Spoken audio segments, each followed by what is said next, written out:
Hello everyone, कैसे हो आप सभी लोग। वेलकम टू जैसे स्टडी क्लास है। हम लोग पढ़ रहे हैं वैदिक काल। आज हम देखते हैं वैदिक काल में आर्थिक जीवन। ये लोग कैसे रहते थे, क्या कार्य करते थे। तो वैदिक काल में आर्थिक जीवन, सबसे पहले हम पूर्व वैदिक काल देख लेते हैं। पूर्व वैदिक काल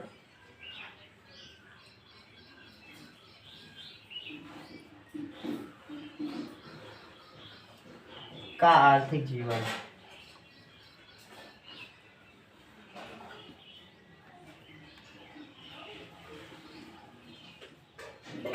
आर्थिक जीवन देखिए, जो पूर्व वैदिक काल के लोग थे वो पूर्णतः पशुपालक थे। कृषि ना के बराबर करते थे। कृषि जो है केवल जौ का करते थे। जौ को याक कहा जाता है। तो पूर्व वैदिक काल के लोग कैसे थे? पशुपालक। पशुपालक पर आर्थिक जीवन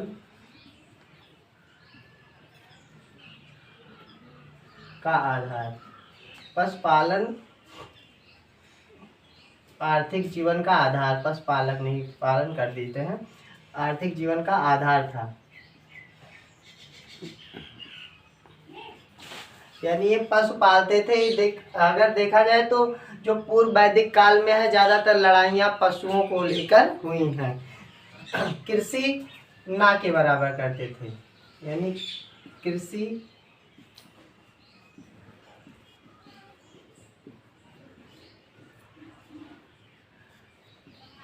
करते थे। और ये कृषि करते थे जौ का, जिसको याक कहा जाता था। ये आपसे पूछा भी जाएगा कि पूर्व वैदिक काल के लोग या वैदिक काल में याक नामक कृषि करते थे। वो आधुनिक का कौन सा अनाज है या आधुनिक नाम क्या है उसका? तो याक का करते थे। याक याक मतलब जौ।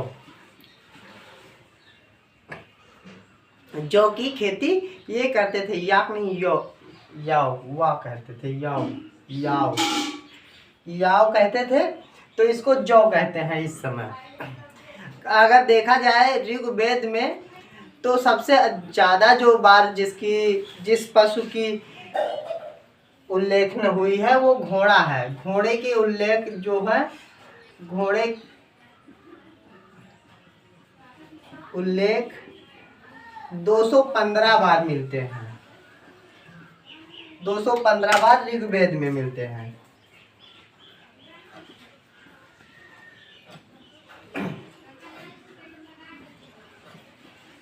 और गाय का जो उल्लेख है वो आपका 176 बार हो जाता है। 176 बार गाय का उल्लेख आया है। और गौ इतनी पवित्र, गौ को इतना पवित्र मानते थे कि ये लोग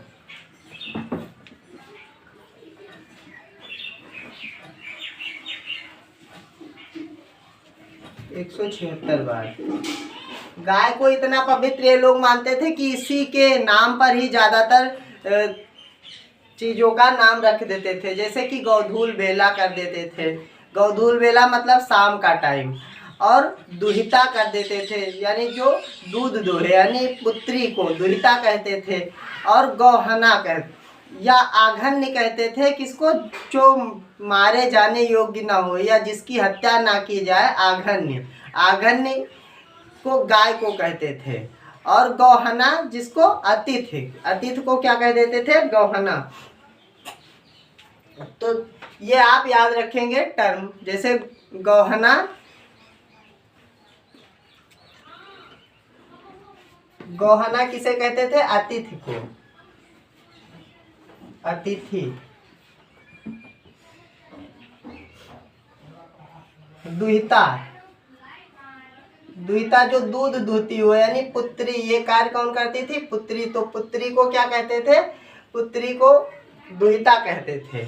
और आघन्य जो है वो गाय को कहते थे। आघन्य कहीं कहीं है और आहन्य भी है कहीं कहीं। आहन्य तो गाय को, मतलब इसका अर्थ क्या होता है? जिसकी हत्या ना की जाए। गाय इतनी पवित्र, मतलब गाय जो थी वो पूर्व वैदिक काल में सबसे ज्यादा पवित्र पशु थी। अगर बात किया जाए कि ये लोग कौन से धातु का से परिचित थे, तो इसमें दो धातुओं का जिक्र मिलता है, एक सोना और दूसरा अयस्क। अयस्क जो है उसका पहचान संदिग्ध है। कुछ लोग तो कहते हैं कि ये तांबा है और कुछ विद्वान कहते हैं कि ये कांसा है। तो ये दो अयस्क से दो धातु का उल्लेख मिलता है। किसमें? ऋग्वेद में। हम ब्रैकेट में लिख देते हैं। हम लोग पूर्व वैदिक काल पढ़ रहे हैं तो वैसे भी ऋग्वेद ही देगा। पूर्व वैदिक काल की जानकारी ऋग्वेद में। पहला क्या हो जाएगा? सोना, और दूसरा हो जाएगा अयस्क। इसकी जो पहचान है वो संदिग्ध है। आप याद रखिए जरूर। अभी हमने कल बताया था कि इनका सबसे पवित्र पेय पदार्थ क्या होता है। अगर आप जानते हैं तो कमेंट बॉक्स में जरूर बताइए। और अयस्क का पहचान संदिग्ध है। कुछ विद्वान तो इसको क्या मानते हैं?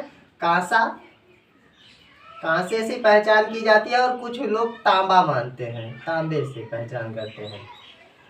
ये अगर अब बात करें उत्तर वैदिक काल के, उत्तर वैदिक काल के जो लोग थे, इनके आर्थिक जीवन का आधार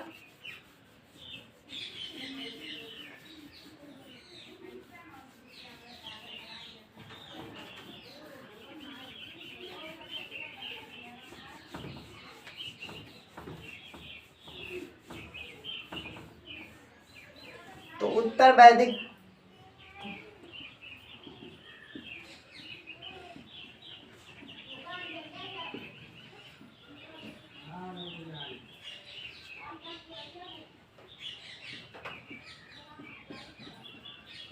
लोगों का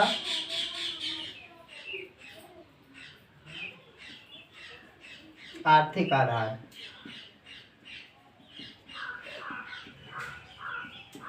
तो इनका जो आर्थिक आधार था, उत्तर वैदिक काल आते आते क्या हुआ? लोहे की खोज हो गई। तो इनका मुख्य रूप से पशुपालन न करके क्या करने लगे? ये लोग कृषि करने लगे। इसमें इनका मुख्य आधार होगा कृषि। ये कई प्रकार के फसलें उत्पन्न करने लगे, जैसे कि व्रीहि जिसे कहते हैं चावल, चावल, गेहूं, सरसों और उड़द का उल्लेख मिलता है वेदों में। तो इनका क्या होगा? मुख्य आर्थिक आधार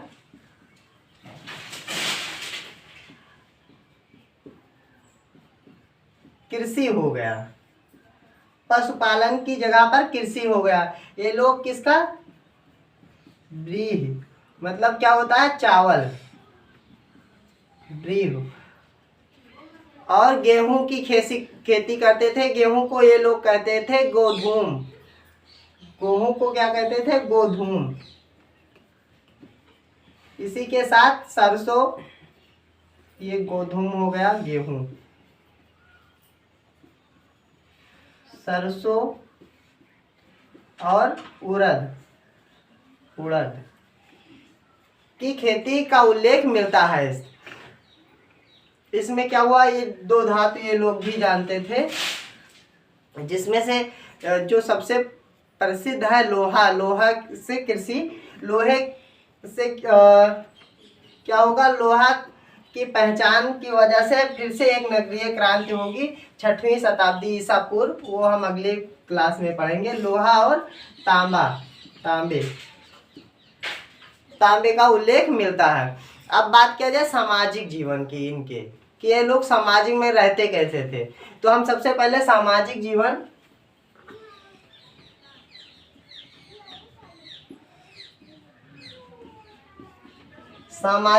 सबसे पहले पूर्व वैदिक काल क्या देख लेते हैं। पूर्व वैदिक काल आगे आप समझ लेंगे। तो पूर्व वैदिक काल में क्या होता था? लोग संयुक्त परिवार में रहते थे। 3-4 पीढ़ियां, मतलब जैसे बाबा और उनके भाई लोग, फिर पिताजी और उनके बाबा यानी दादा के भाई लोग, यानी 3-4 पीढ़ी एक ही परिवार में रहते थे। इस समय क्या होता था? संयुक्त परिवार की अवधारणा थी। संयुक्त परिवार में रहते थे। आप ब्रैकेट में लिख भी सकते हैं 3 से 4 पीढ़ी।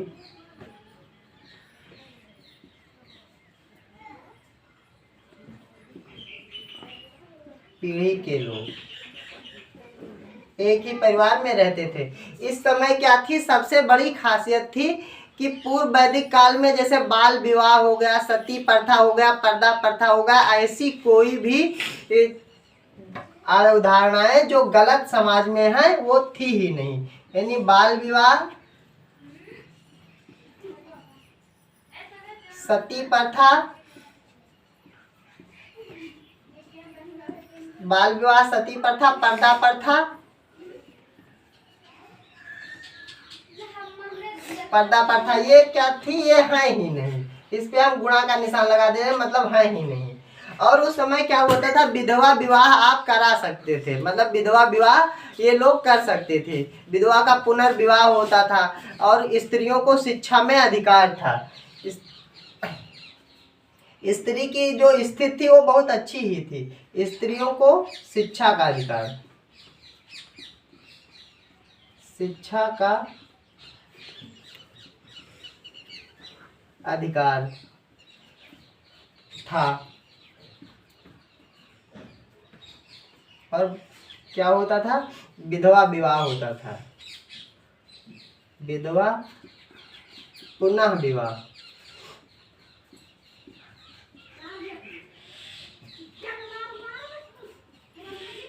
होता था। ये विधवा लोग पुनः विवाह कर सकते थे। और इनका क्या एक सबसे बड़ी खासियत थी कि इसमें जाति नामक शब्द जो था वो जन्म पर नहीं आधारित था। जैसे ऐसा नहीं था कि वर्ण व्यवस्था आप इस कुल में या इस मतलब कैटेगरी के हैं तो आप जन्म जात के हैं, नहीं, आप जो काम करते हैं वही। यानी इनका जो वर्ण व्यवस्था था, वर्ण व्यवस्था किस पे, कर्म पर आधारित था, जन्म पर नहीं, कर्म पर आधारित था।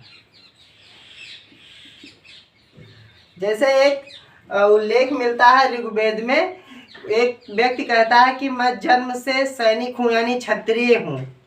मैं कर्म से, जो मेरी जात है कर्म से वो क्षत्रिय है, और मेरी माँ जो है वो नाऊ है, और मेरे पिताजी जो हैं वो बनिया है, मतलब बनिया मतलब वैश्य। तो जो लोग जो काम करते थे उनको उसी जाति का माना जाता था। इस समय क्या, ये पूर्व वैदिक काल के समाज हम पढ़ रहे हैं। अब हम उत्तर वैदिक काल के समाज भी पढ़ लेते हैं। उत्तर वैदिक काल आते आते क्या हुआ, स्त्रियों को जो स्थित थी, उत्तर वैदिक काल ब्रैकेट में हम समाज लिख देते हैं, जीवन। तो इस समय क्या हुआ, जब उत्तर वैदिक काल आते आते क्या हुआ, स्त्रियों को दारू और जुआ के साथ स्त्री, ये तीसरी पुरुष की क्या हुई, गलत काम माने जाने लगे। कि मतलब 3 काम पुरुष जो है वो गलत करता है। और इस समय क्या हुआ, इसमें स्त्रियों की स्थिति में गिरावट आई। वर्ण व्यवस्था जो है, वर्ण व्यवस्था जन्मजात पर हो गई कि आप अगर शूद्र हैं तो शूद्र ही हैं, अब आप कोई भी काम करें लेकिन शूद्र है। वर्ण व्यवस्था जन्मजात पे हो गई।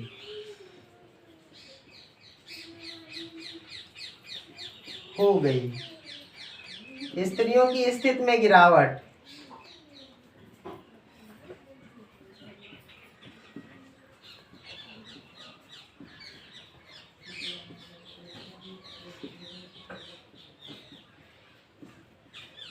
इसमें गिरावट आई, स्त्रियों के स्थिति में गिरावट आई। साथ में क्या हुआ, ये लोग स्त्रियों को तीसरी बुराई मानने लगे। पहली बुराई जो होती थी, क्या होती थी, शराब, और दूसरी जुआ, और तीसरी बुराई क्या कहने लगे, स्त्रियों को पुरुष की तीसरी बुराई माना जाने लगा। ये हुआ वैदिक काल। वैदिक काल में हम थोड़ा कुछ नदियों के पुराने नाम पूछ लिए जाते हैं, उसको भी हम जान लेते हैं। जैसे कि पुरुषवी नदी, पुरुषणी या पुरुषणी जो है इसको रावी नदी को कहते हैं, रावी नदी।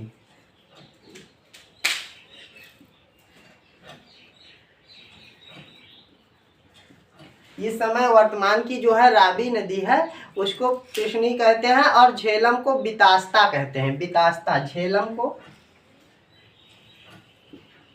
ये झेलम है इसको क्या कहते हैं, बितास्ता, बितास्ता,